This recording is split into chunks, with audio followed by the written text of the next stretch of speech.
Mini episode 1391 of the FDH Lounge is brought to you by Sportsology, delivering unconventional columns and webcasts about sports, TV, music, movies, and more. Follow them on the web at sportsology.com. The FDH Lounge. You'll want to schedule your life around it. A long time ago, on a gloomy, wet Cleveland spring night, two men stand alone amidst the late-night drizzle. Their voices echo across the vacant station parking lot as they debate the merits of the great American radio show that have been missing for far too long. On that night, an idea was born. That idea became the FDH Lounge.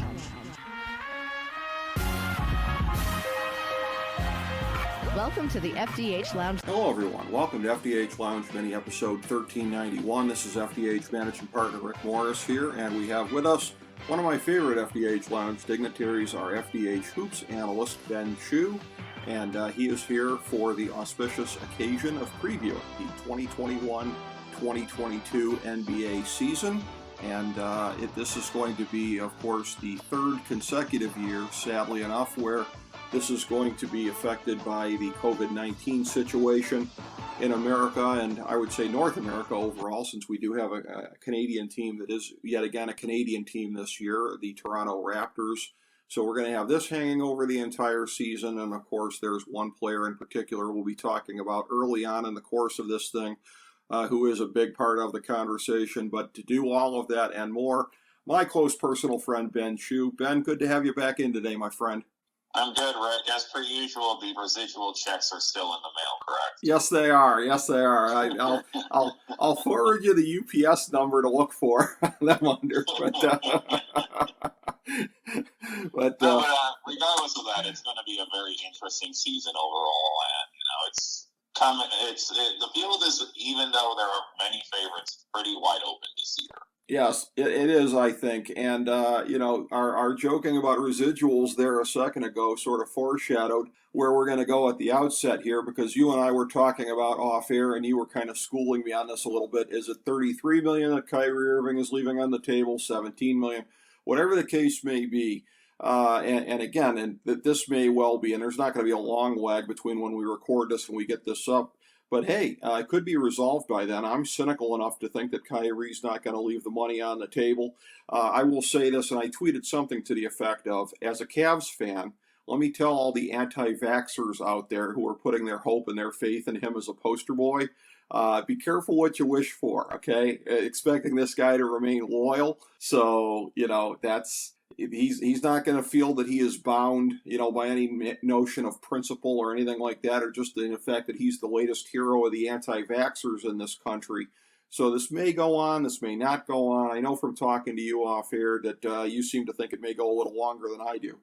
Well, just in general with Kyrie's situation, and we also have to tend to remember too that he has accrued during his NBA career over $100 million and had a signature shoe with Nike, and then also had other endorsement deals. And on top of that, at least we forget the Uncle Drew movie that did occur as well. So Kyrie's in a very unique position because he's a veteran who has played for multiple years and has made a lot of money. And it feels like to me that I can understand what he's trying to himself accomplish through this, because if he believes that he doesn't want to take the vaccine, that's his own personal opinion to do so at the end of the day. And if he feels like he doesn't want to have to, if he's willing to sacrifice the $17 million to make a point, that is his protocol. Remember, the state's he is also part of the NBA PA as well, so I really don't see any fines coming his way long term. It's just they would be withheld these game checks by the Brooklyn Nets. And to be honest, I wasn't also shocked by the Nets' decision to not have him report at all, because it did kind of seem like a media circus to consistently have Kyrie only playing for essentially on road games for an entire season. But it also provides a very interesting sort of look into the league right now, which, to be honest, based on the data, Rick suggests that 95% of the players have been vaccinated.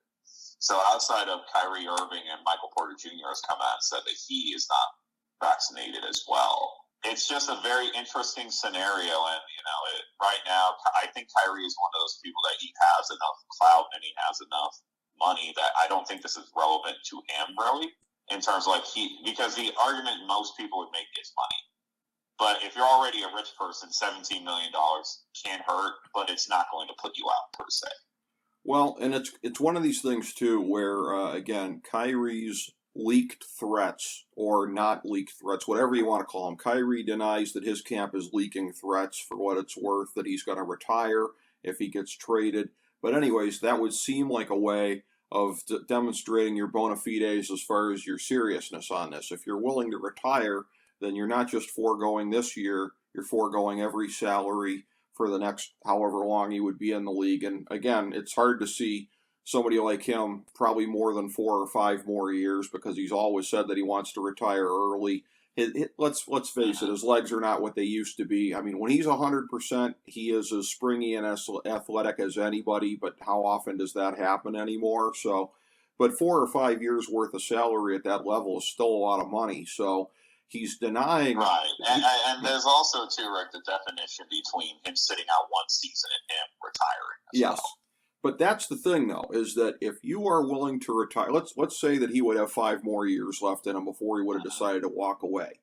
Being willing to forego 5 years worth of salary, that leaked threat. And of course you'd expect him to say, well, I've indicated no such thing. But if you're putting it out there that you're willing to walk away from this year times 5, then that would demonstrate to people the seriousness of intent that you're willing to sit out this year. That said, I don't know that he thinks anybody's going to blink on this, because this is a thing, this is originating from the city of New York. They're not going to blink on this. Brooklyn, having made the decision, they're not going to blink. Even if they get off to a bad start, even if Durant or Harden goes down, which, you know, is always possible as they get up there in age, what are they going to do, crawl back to him? Everybody's painted themselves into a corner. If Kyrie thinks that anybody's going to come back to him and let him do it on his terms, then he is certifiable if he thinks that. I think the question at that point too, Rick, is that this is Kyrie's choice, and I think we need to also note this too, is like a vaccination. The narrative, at least at this time, is that it's being perceived that he's choosing not to be vaccinated because he doesn't believe in the vaccine, and at least according to his Instagram live, I believe it was last night, that is not the point. He just personally, at least from how he described it himself, was he just didn't feel like to be mandated to do so. But again, it's always hard to tell, because especially within these sort of movements, whether it was regarding other vaccines or anything along these lines, it's hard to provide a justification for someone's choice not to do something. The question that we've also discussed off air is that we, as human beings, especially if you're being employed by someone, can be mandated to do it no matter what. And it's going to be interesting to see how the league takes this on with, you know, a relatively high vaccination rate right now, and how much this can be determined as a distraction for the Nets or not. Exactly. And it is a situation where you've heard people saying in recent days that, the Nets can still win a championship without him, but the necessary thing when you're building a big three like that is you tend to hollow out the rest of your roster. You don't have LeVert there anymore. You don't have a couple of the guys. Jared Allen got to be too pricey. You had to send him to Cleveland.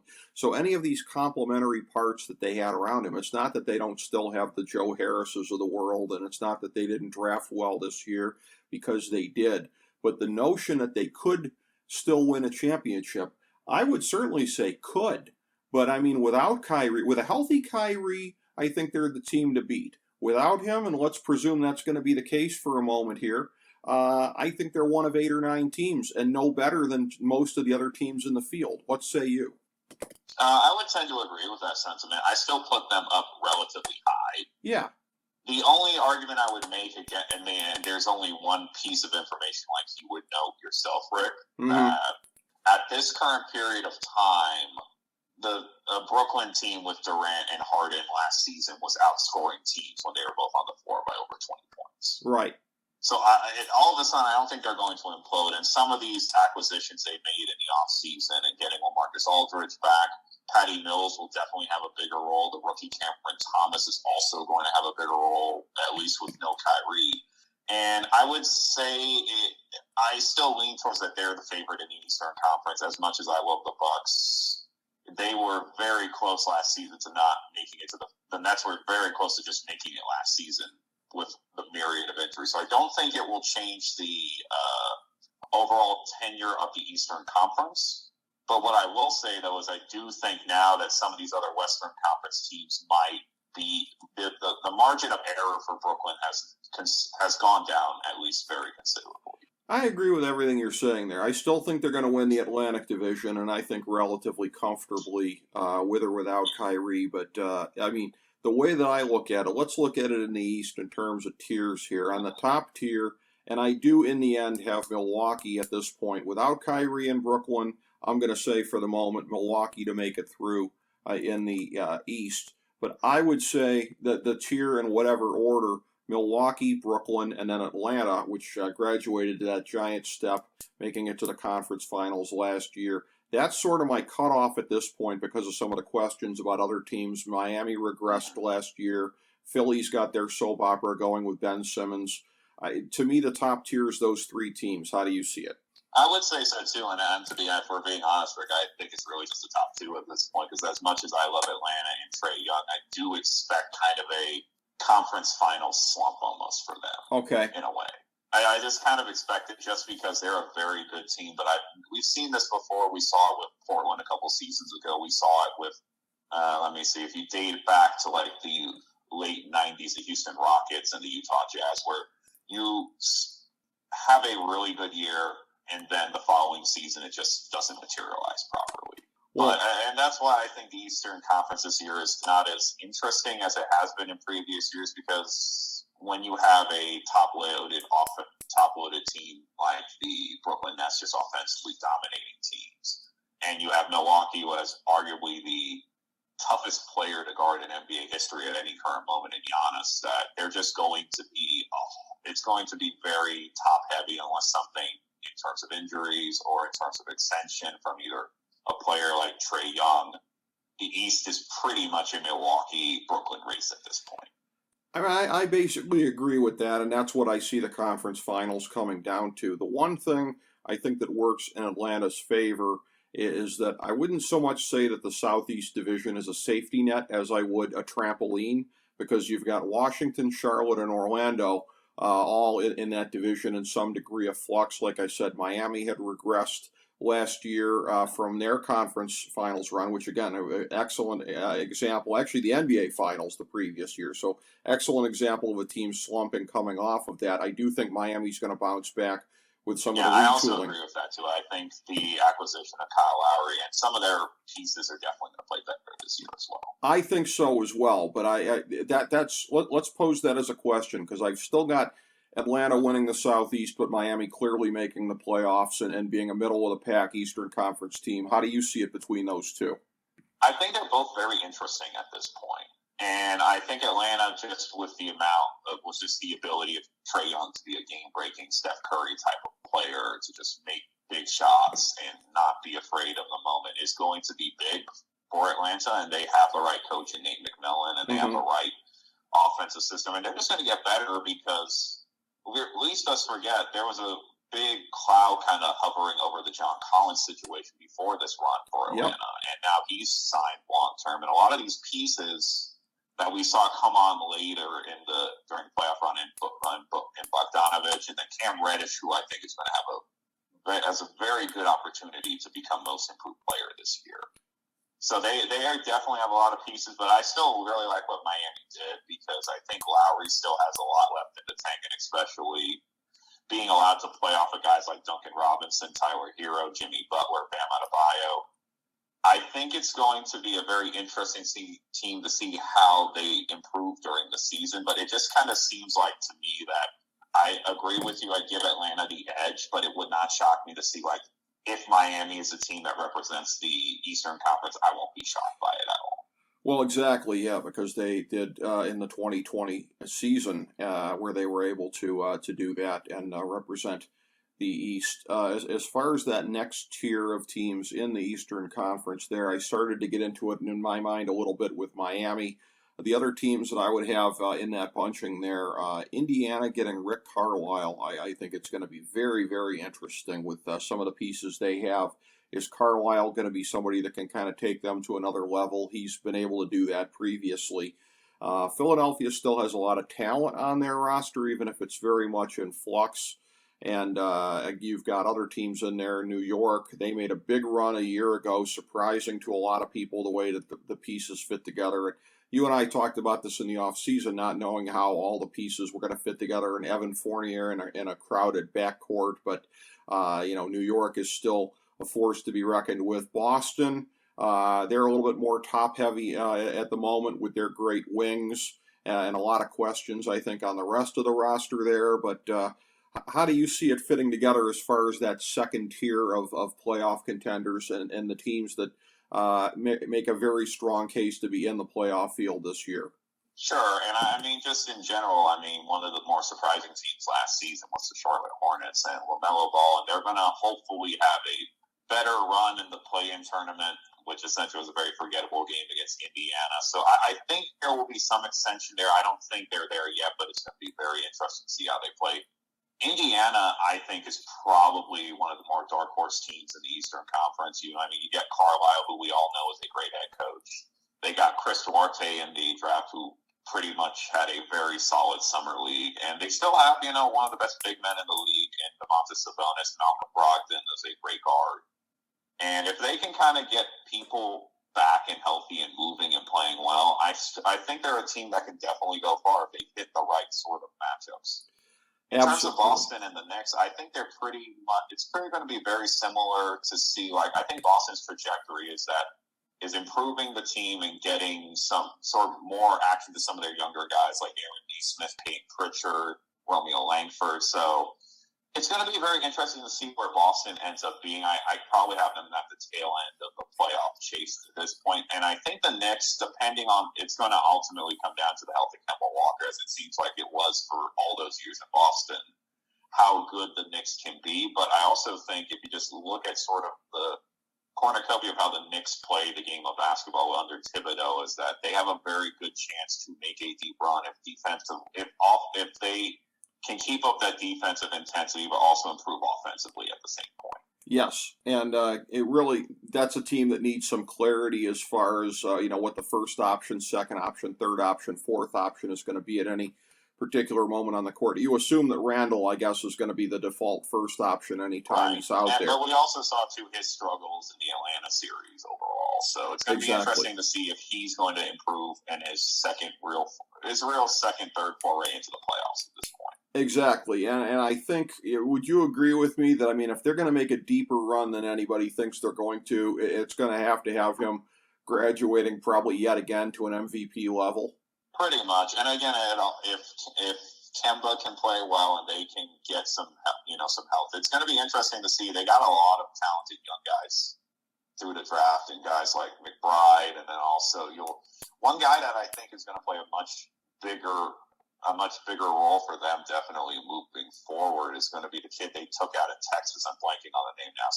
His last name is Sims. He tore up summer league and got an instant contract after one game, and especially with Mitchell Robinson's health coming up. Right. It's going to be very interesting to see how the Knicks, because I honestly believe, Rick, the Knicks are a better team than people think, and they had a very disappointing run in the playoffs. But it would not shock me if they can bounce back just a little bit.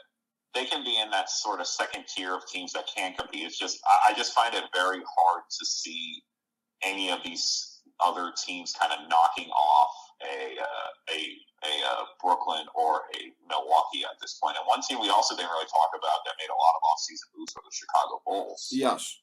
And I think the Bulls could be one of those teams if all the pieces fit right with LaMelo Ball, Patrick Williams, DeMar DeRozan, Zach LaVine, and Nikola Vucevic, that can be a team that could definitely make a deep run into the playoffs. Well, one of the things is that when one of your key acquisitions is DeMar DeRozan, you look at a team like the Bulls, and I think it's fair to question, and particularly when they offload a guy like Lauri Markkanen, for a team like the Bulls, are they built to compete in an era of floor spacing? That seems to me to be one of the things that's going to hold them back. Right, and that's going to be one of the questions that they're going to have to ask. And I think my bigger issue with them is not necessarily their front line, it's that their rotation behind that front line is not really strong in terms of shooting. So I definitely agree with your point there. Oh, definitely, yeah. And by the way, for anybody that wants to see any of the predictions I made, I personally made the ones in Fantasy Hoops Draftology 2021, available on the main page at fantasydrafthelp.com. And, of course, so page 14, our season predictions. And as I'm looking at this here, I do have Chicago in the play-in game. Some other teams that have a chance to make the play-in game. You've got Toronto, not too many years removed from winning the championship, drafting Scotty Barnes and passing on the opportunity to take Jalen Suggs in the backcourt there. We'll have to see how that plays out for them. We talked about Charlotte a little bit here. Washington and Orlando are both interesting teams. Orlando in particular, I think, is a little bit further away from this. A lot of people would say probably also that two of the teams luckiest in the draft, Cleveland and Detroit, might still be a little bit far removed at this point. I do think, and again, lifelong Cavs fan putting it on the table, but I think if you squint just hard enough, you can see a scenario where this team can make it to the play-in game. I think that has to be the goal for the team this year. I think it's unrealistic to look at an actual playoff run, but to at least make it into that, and I don't see them making it from the play-in to the playoffs. But making it there, I think it can happen. One of the things that I have been very optimistic about, I wasn't expecting this, but you're starting to hear a little bit that the Cavs are entertaining the notion of playing Lauri Markkanen at 3. That would mean that Okoro is going to be on the bench a little bit more, which I'd like to see until that guy's shot comes around, if it ever does. The notion of the 3 7-footers in the front court here, presumably you'd have to have Evan Mobley, the star rookie, guarding the threes at the other end. But that should address a lot of the concerns about floor spacing that have been an issue with the Cavs, and also getting Garland and Sexton to take more threes because their percentages have been good. So getting them to trust their shot more. I do think there's a scenario where the Cavs, I've got them down for 34 wins, and I think that can be enough to get one of the spots in the play-in game. And that is, I know, we'll just say aggressively, a minority prediction for the NBA this year, Ben Chu. Right, and I'm not shocked by that, being the Cavs homer that you are, of course. But at the end of the day, though, I will say the one thing that the league was trying to do with the play-in tournament was essentially it was to prevent tanking overall by these teams just throwing games away at the end of the season. But the one thing that I do agree with that the format has really helped along is that a lot of these teams at the end of the season, as you know me, I've watched basketball for decades now, these games were going to be thrown away anyway. But you're now seeing some of these like third-tier teams we would classify, now actively trying to get into the playoffs, essentially. Right. And I think that's just better for the overall health of the game because then you'll see better play at the end of the season, which we saw in timelines when the play-in tournament did not. This was clearly not the case. I agree, and I think it basically opens up a 3-step process now towards contention. Crawl before you walk before you run, and then run. And I would say crawl before you walk is making it to the play-in game. And for a team like my Cavs, that is a reasonable goal. The notion of maybe you could have said prior to this that the goal would be making it to the playoffs, the 8 seed, but there's a big difference, it feels like, a lot of times between 8 and 10. If you can at least become the 10 seed, that gets you into the mix, that gets you playing one game, maybe 2, that will be very useful in the development of your players for next year. If you have a good off season and good progression, then you can look at an actual playoff run the next year. I would say that's walking before you run, and running would be actual contention in the league. So I agree with you, Ben, because I think that for these teams, because if you're a Cleveland, if you're a Detroit, it's time to get serious. Like you've bottomed out. It's time to get serious. You go as far as you can with this core, and then you make evaluations after the season. Right, and on top of that too, Rick, these teams like Detroit, Orlando, Cleveland, they do have a lot of talent on these rosters. These are not just three bad teams with a bunch of average NBA players. There's some real good talent on these teams still. So it's intriguing to see because it would not shock me one bit to see a team like Orlando or Cleveland or even Detroit make it to the play-in tournament and possibly make some noise just with the pieces that they currently have. Yes, I would agree with that. And I'll note to you too is that, this is a win for Adam Silver and his current regime, is that it's injecting life into the regular season late when there isn't, and previously there wasn't anything. And ultimately, at the end of the day, I don't think it's really impacting any real playoff spots at this current moment. I would agree with that. And I know LeBron didn't like it last year with the Lakers, but hey, the Lakers went in. They did what they had to do in the game against Golden State. The league got a one-game Lakers-Golden State winner-take-all game, which, they were happy about. So, yeah. And then they on top of that, too, Rick, if you even know, they also had another great game between Golden State and Memphis. They did. For a playoff spot. Yes. So, I'd say it worked out in their favor as far as how it went. And, I think it's a concept that is definitely working. So, in the Eastern Conference, end of the day, and you and I are, I think, in agreement that it is still Milwaukee and Brooklyn. Even if I do put Atlanta on that tier, I have Brooklyn beating them in the second round to make it to the conference finals. Sans Kyrie, I'm going to lean towards Milwaukee. Pat Connaughton, not the biggest part of Milwaukee, but they do get him back this year. It's just one more thing you add to it. So it's a coin flip to me, but I'm going to say Milwaukee to repeat as the East champions. Right. I mean, I'm leaning just towards Brooklyn in terms of their offensive fortitude with Durant and Harden, just especially if they can both stay healthy. But let's not forget, Milwaukee made a lot of big moves in the offseason, too, and one of their young players, Jordan Nwora, has had a fantastic preseason. So they're going to be very interesting to see because they've already won a title. They already have their starting five, essentially, their big three of Drew Holiday, Chris Middleton, and Giannis. But their bench is going to be really interesting. Dante DiVincenzo will probably be a little bit – we'll see how the team looks with him coming back. And on top of that, they got a lot of good young talent still on that roster. And it's going to be very interesting to see how these pieces are going to start to fit with the possibility to – even if they don't win this season, right? They're a team that is locked in with that big three of guys for a while, and they should still be in contention even if they do not win this season. Absolutely. And let me correct myself. Yes, you're right. It is DiVincenzo coming back. How quickly I forget that I was making jokes about Connaughton and Michael Petrus last spring, the way that he was hitting three-pointers there at a career rate. Rick, I'll also say it's like it probably was a distraction that Grayson Allen is now there as well, too. So. Yes. That, so it's a very interesting backcourt that they have. Again, outside of Holiday, it is one of these things of the sum is greater than the parts, essentially.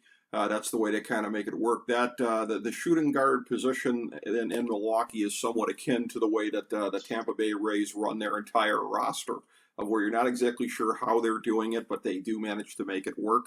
And so I see that being the case yet again this year. In the West, I think you're looking at another very broad top tier, broader than the East, I would say. I think in the Southwest Division, I think that Dallas graduates to the level of legitimate title contender. I think they're going to be able to really separate there. And I think having kind of a softer division, what I think is the softest division top to bottom in the West, is going to help them pad their numbers a little bit. I think in the Northwest, the question is going to be how Denver is going to fare with Jamal Murray out a good part of the year. I think it will hold them back a little bit, but I think they're still going to win the division. I'm saying by 5 games over Utah. In the Pacific, you've got a couple teams that are legit title contenders there. Everybody obviously points to the Lakers, although I have a lot of questions about how the pieces are going to fit on that roster. Many, many questions. Phoenix came out of nowhere last year to make the finals, and I think they clearly have enough to stay in the mix there. You've got Golden State finally getting back the Splash Brothers together, allegedly, so we'll see how that goes. But a top tier in the West, I think, that is pretty crowded with title contenders. Well, Rick, it's going to be a rough Western Conference this year. It's really weird, very top-heavy, good conference with a bunch of really good teams. Obviously, we're all going to talk about the Lakers. It's going to be really interesting to see how Russell Westbrook, LeBron James, and Anthony Davis all play together. It's going to be interesting to see because they do have still a lot of talent in there. One thing that Rob Pelinka, as you can tell, did in the offseason was definitely improve their shooting by acquiring Kendrick Nunn. Excuse me. You see, Rick, I'm so distracted by the glitz and glamour of Russell Westbrook playing. That's right. My brain fell asleep there for a second. Malik Monk also, and yes. they'll have Kent Bazemore there as well. So they did improve their 3-point shooting, as you saw in that series against Phoenix. They did struggle mightily to hit outside shots, but I still think they're going to be a very tough team to beat. But I understand too, they're also a very old team at this current point. But if we've learned anything about the NBA, just overall, old teams usually do very well in the playoffs, and it wouldn't shock me to see this Lakers team get to the Western Conference Finals. Golden State, I think, Rick, is just going to be a very interesting team overall. They're going to get Klay Thompson back at some point this year. We do not know the timeline yet, but Stephen Curry and the Warriors will be able to rebuild and just do what they do best. One thing that I was very impressed with was last season was the play of Jordan Poole, who's going to definitely impact their offense in the totality, and seeing how they use guys like James Wiseman, Jonathan Kuminga, and Moses Moody, seeing how they have a lot of young talent. We'll see what they do with that young talent at this point, but I still think they're on that top tier, but we're really going to have to see more just in the totality. And with Phoenix, I mean, it's pretty much simple to say, Rick, they return pretty much the entire, starting lineup, and they will be still without Dario Saric for most of this year, possibly into the playoffs as well. So it's going to be really interesting to see if they're able to stay the course and bounce and get back to the finals. But the West is just very hard, Rick. It's going to be a very interesting sort of kind of dance we have through most of these seasons. And let's not forget, one team you didn't mention in that time, the Los Angeles Clippers, will get Kawhi Leonard back hopefully at some point for the playoffs. So it's going to be very interesting to see how the top tier of the West is going to sort of pan out and hash out at the end of the day. They're clearly hoping to get Kawhi back late in the season, no question about it. For Phoenix,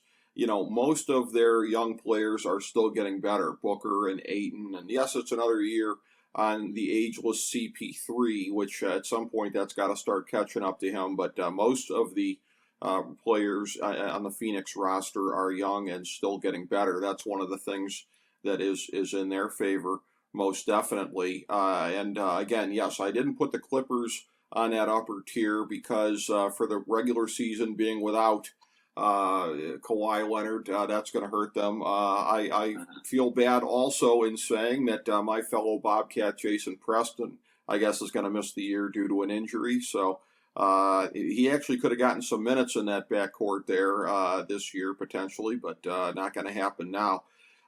Two other teams that I didn't have on that tier that I think are going to be very, very solid playoff contenders, teams that can definitely win at least one series, but I question their ceiling, would be Utah and Portland. I think that Northwest Division, they're both going to give Denver a real bruising time with Jamal Murray being out for all or most of the regular season.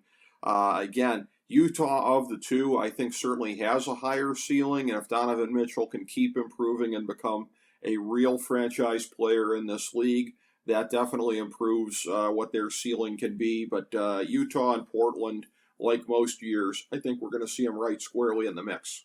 Right, and the Northwest Division this year, outside of Oklahoma City, it's going to be really interesting to see. Obviously, Denver is the class with Jokic's MVP campaign last year.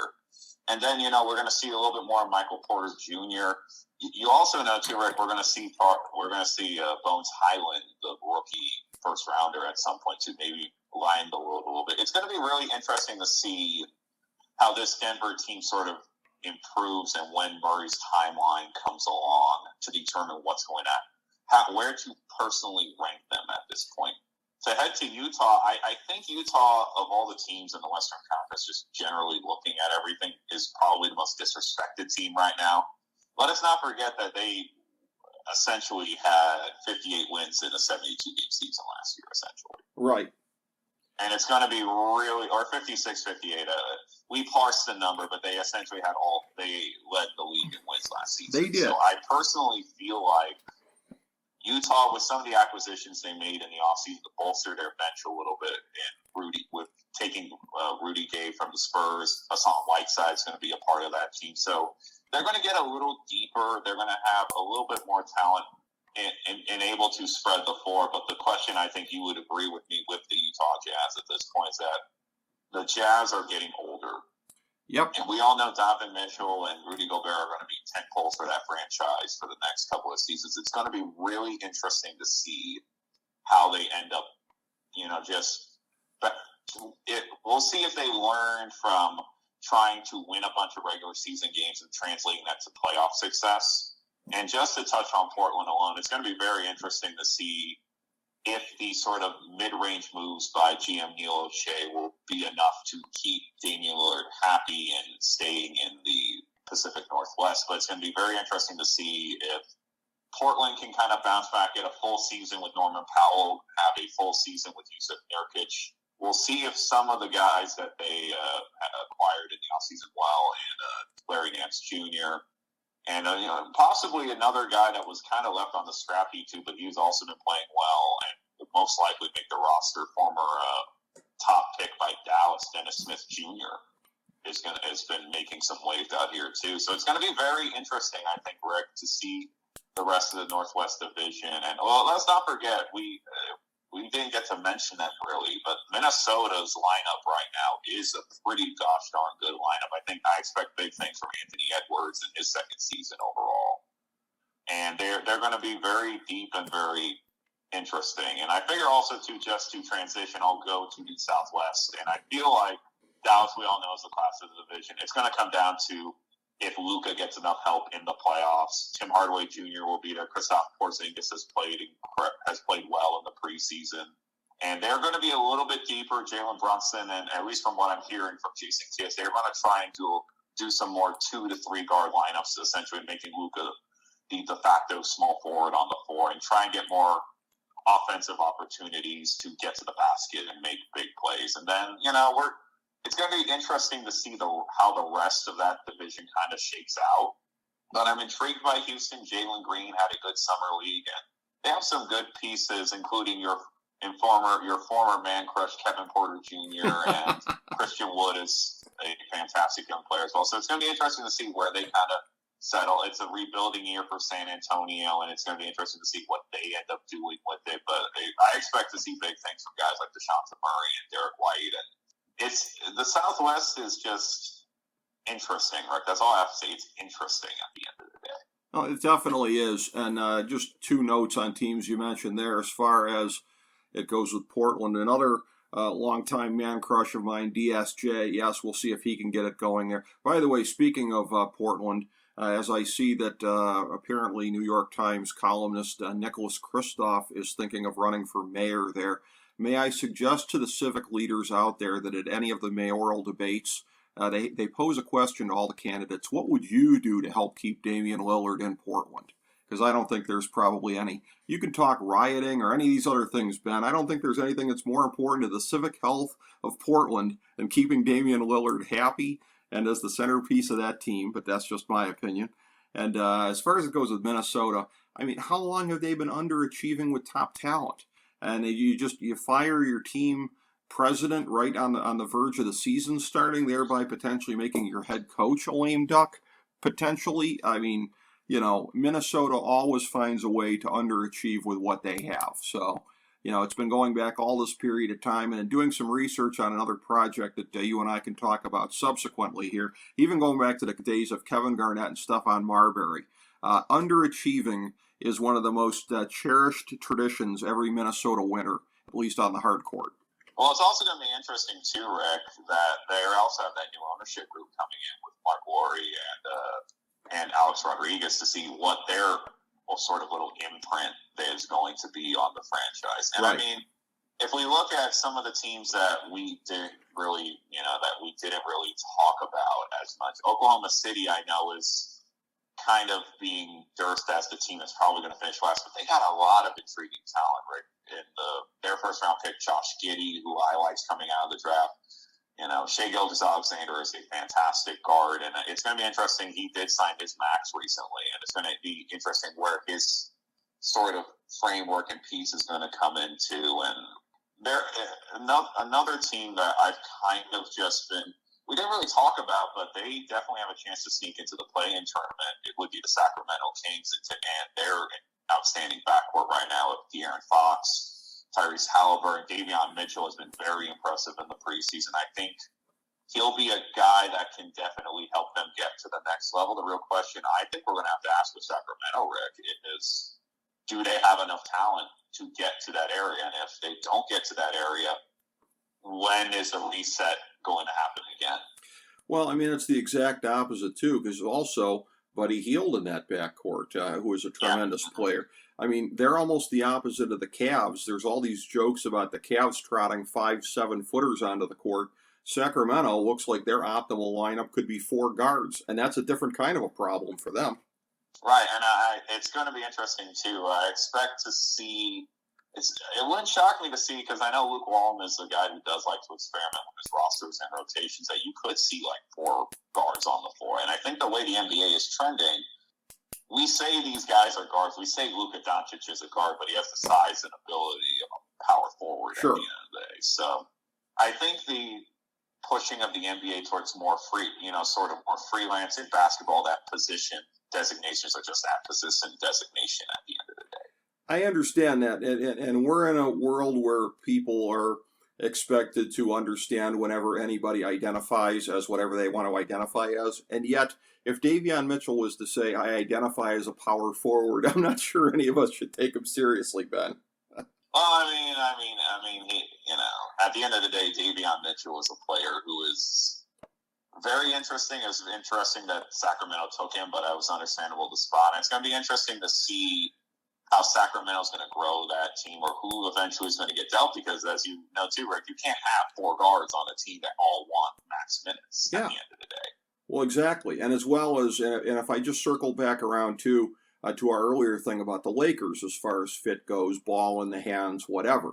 Russell Westbrook, pretty ball dominant. LeBron James, pretty ball dominant. And Russell Westbrook, never, ever being a guy that anybody would think of, as far as being a shooter, so to speak. So how that whole roster fits together here, you did say that sometimes older teams can do better in the playoffs. The thing that I think works in their favor in that regard is being as deep as they are with potential parts, you can really keep it to where there's a whole lot of guys whose minutes are in the low 20s to the low 30s. I know they won't do that with LeBron and probably Anthony Davis, but just about everybody else, and maybe not Westbrook, but maybe just about everybody else on that roster can be preserved going into the playoffs. Right, and I think the biggest thing for Frank Vogel is just in general is going to be his rotation and understanding, too, that they do, despite, the laughing and the discussion of, well, it's just a bunch of, we saw the memes, Rick. We all saw the memes of the offseason that the Lakers had. But, again, it's getting to the playoffs and winning. And you know that if you look through the history of the NBA, you win there with veteran talent. It's very rare when a young super team comes together like Oklahoma City did with Russell Westbrook to make that jump right away. So I'm a little bit less skeptical of the Lakers, but I completely understand that, again, we're in a situation where it's Russell Westbrook and LeBron James on the same team. And as you know, at the end of the day, it's going to be interesting to see how Russ defers to a top-tier talent, because in previous scenarios, we haven't really seen him defer.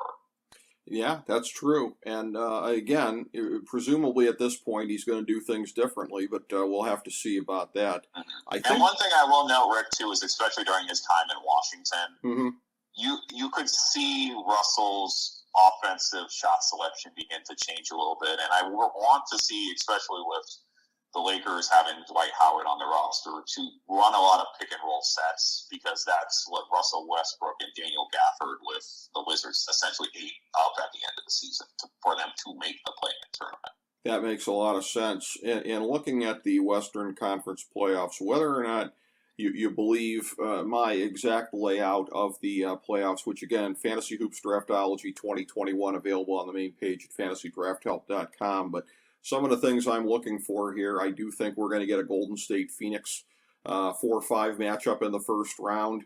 I think we're going to get Lakers Clippers in the first round, because I think that the Clippers are just going to kind of eke into the playoffs with getting Kawhi Leonard back later on. I've got ultimately Denver making it past Utah and Dallas in 2 grueling series to the conference finals against the Lakers. I'm looking for Jamal Murray. I think he's going to be back based on what I've heard late in the regular season.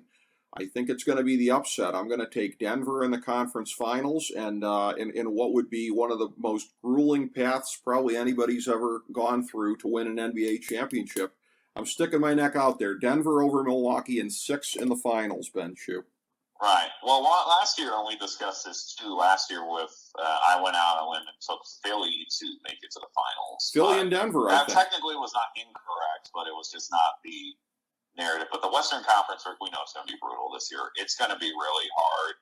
I essentially just looking at these teams, I personally don't want to pick the Lakers, but I just see in the totality of it all that the Lakers are going to be probably the class. I think the one team that could beat them just in a 7-game series or could cause them a lot of problems would be Utah. I love Denver. I think Denver's a great team. I think Nikola Jokic is arguably could go down as one of the best big men ever at this pace with his scoring and passing level and ability.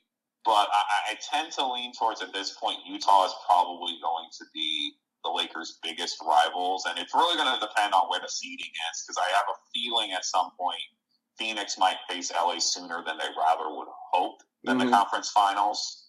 But I just have a sinking suspicion, Rick. It's been 3 years, Rick, since we've had a really marquee matchup in the finals, so I think this is going to be one of those years where the league makes it happen, so we're going to see a Lakers-Nets finals, and I think at this point I'm going to lean towards Brooklyn. It's weird. As we've gone through these previews, I never pick chalk usually, but this just feels like a chalk year to me. Yeah, and honestly, look, Brooklyn over the Lakers in the finals, that's where I was headed. And then I really kind of started to look again at the fit on the Lakers, and that's the whole thing. Clearly, you think the fit with the pieces is going to be working well. And again, look, with all the talent that they have there, with everything that they've accrued, and yes, a lot of older talent and everything like that, I think the Lakers should be the favorite if they can make it all work. And that's one of the biggest questions of this season. Can the Lakers make it work? Right. Brooklyn, or the real question I like to say, Rick, is can Russell Westbrook make it work? Well, yes, and that's a huge. Because for now, we have not seen a single instance where Russell Westbrook has made it work in the playoffs. Yes, and that's the biggest of the can they make it work in all these different ways. The biggest subset of that clearly is can they make it work with Russell Westbrook. I think they can make it work well enough to make it back to the Western Conference Finals, but I don't think further than that at this point. Again, Brooklyn, I would pick them probably to win it all if they were going to have Kyrie. Doesn't look like they're going to at the moment. Like I said, knowing Kyrie, that could change by the time this thing is posted some hours from now, and I end up looking dumb because of that. But we'll see how long he sticks to his guns. But the one thing that we do know, you don't have to be Nostradamus to predict every time out. A great segment with me and you talking basketball, Ben Shue. Can't thank you enough as always. It's never a problem, Rick. And as per usual, until the residual checks clear, I'll still have to wait out the predictional narrative of the NBA season. That's right. Go down to UPS and wait for that sumbitch to come in, my friend. But thank you very, very much for your help here and a great segment, Ben Shue. Appreciate it as always. And thank you, everybody, for tuning in to FDH Lounge Mini Episode 1391.